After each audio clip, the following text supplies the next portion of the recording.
O Brasil, por conter um extenso território, apresenta diversas condições climáticas, econômicas, sociais, culturais, étnicas e geográficas. Todos esses fatores são responsáveis pelas pluralidades que permeiam a nossa sociedade e, principalmente, o nosso povo. Muitas dessas diferenças são consequências históricas que influenciaram a estrutura do nosso país, interferindo também na nossa composição populacional. E é exatamente sobre isso que iremos discutir ao longo deste vídeo. Começamos então pelo início da nossa história, quando cerca de 3 milhões de indígenas já povoavam nosso território. Eram aproximadamente 1.000 povos diferentes e estima-se que 2 milhões deles viviam no litoral brasileiro. Em meados de 1500, os portugueses chegaram ao Brasil com mais de 1.200 homens, sendo eles europeus que fugiam de conflitos e crises à procura de melhores condições de vida. A intenção era ocupar e explorar nossas terras e enriquecer a coroa portuguesa. Assim, começou a colonização do Brasil, com a exploração e execução dos povos indígenas, a fim de terem por completo todo o nosso território. Nesse processo, mais de 70% da população indígena foi executada. Foram trazidos também muitos povos de origem africana, principalmente da Costa do Marfim e Angola. Em navios negreiros, eles chegavam ao Brasil sob o poder dos europeus, tendo sua mão de obra explorada da forma mais desumana e impiedosa possível. Em decorrência de todos esses fatos, atualmente o Brasil é formado por 3 principais etnias, nomeadas por negros, brancos e indígenas. A maior parte é composta por brancos e negros, e a minoria são os indígenas. Isso tudo é um reflexo do processo de colonização do país, que mostramos anteriormente. Como consequência do processo de miscigenação que houve no Brasil, somos um país que apresenta uma grande diversidade étnica, dando origem a essa variedade de rostos, corpos e cores. Apesar de soar como algo positivo, essa questão nos faz refletir sobre alguns aspectos problemáticos na nossa sociedade. A denominação pardo, por exemplo, foi criada em 1872, com o intuito de embranquecer a população negra e usar a linguagem como ferramenta para alimentar que ser negro é uma coisa negativa, além de perpetuar o racismo. De acordo com dados do IBGE de 2019 sobre a autodeclaração de cor no Brasil, conseguimos ver no gráfico os resquícios dessa questão, mostrando justamente como grande parte da população não se declara negra, e sim como parda. Outro fator que compõe o nosso tema sobre a composição populacional é a faixa etária dos brasileiros. Nela é apresentada a média de idade a partir da quantidade de jovens, adultos e idosos residentes no país. Pensando nos 4 principais pilares ligados à faixa etária, natalidade, idade média da população, longevidade e mortalidade, podemos analisar como isso interfere na estrutura da nossa sociedade e, principalmente, na administração de políticas públicas no nosso país. É importante entendermos os fluxos de cada pilar e o que influencia suas variações. Nos gráficos a seguir, analisaremos as oscilações ao longo dos anos. Como podemos ver, em 1980, nossa população era composta majoritariamente por jovens e adultos, e os idosos eram minoria. Entende-se essa proporção pelo fato das mulheres não estarem tão presentes no mercado de trabalho, induzindo uma taxa de natalidade maior. E juntamente com uma medicina não tão avançada, em comparação aos dias de hoje, decorriam mortes mais precoces.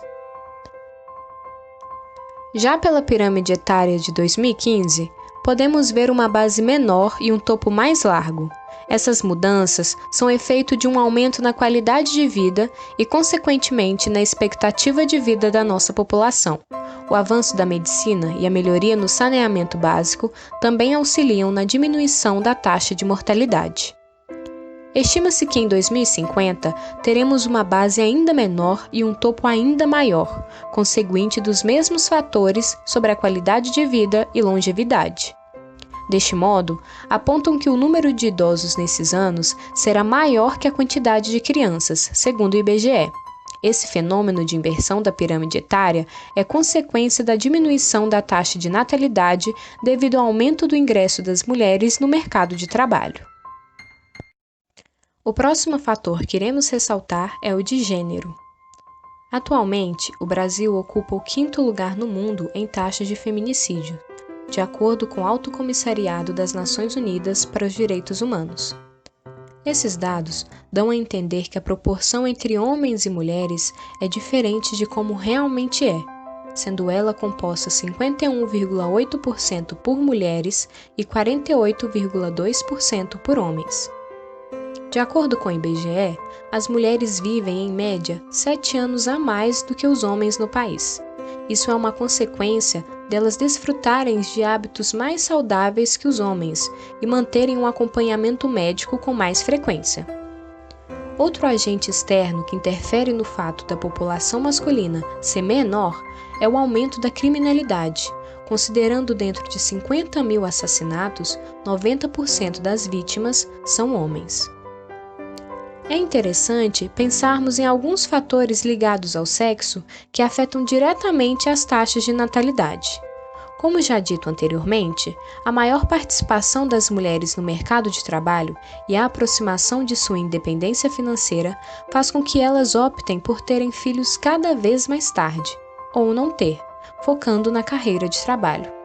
Vale ressaltar que os homens, diferentemente, sempre puderam fazer essa escolha ao longo da história. Para finalizarmos, iremos abordar a distribuição populacional do nosso país. Houve uma crescente de 0,77% em relação a 2019 na nossa população. E o estado de São Paulo segue na liderança, com 46,289 milhões de pessoas. O Sudeste é a região mais populosa do país por ter ingressado primeiramente no processo de industrialização. Encontra-se hoje bastante desenvolvido industrial e economicamente.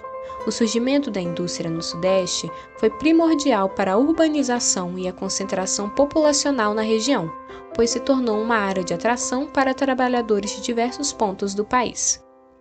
O Nordeste é a segunda região mais populosa, no entanto, a densidade demográfica é baixa, proveniente da migração ocorrida para outros pontos do Brasil, ocasionada pelas crises socioeconômicas comuns nessa parte do país.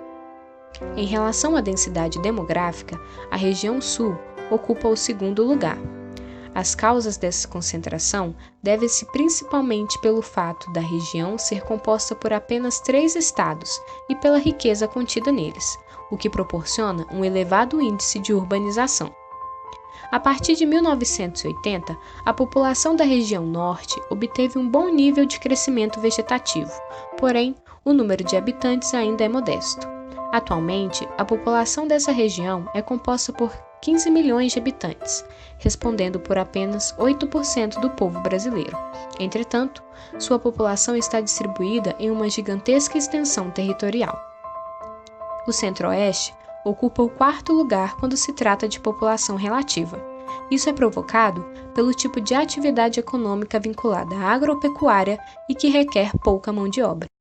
Com isso, conseguimos entender como os fatores históricos e sociais fazem parte da nossa composição, e a tendência é que a população sempre se renove, independente de como for. Somos organismos e sociedades em constante mutação e um pedaço do todo.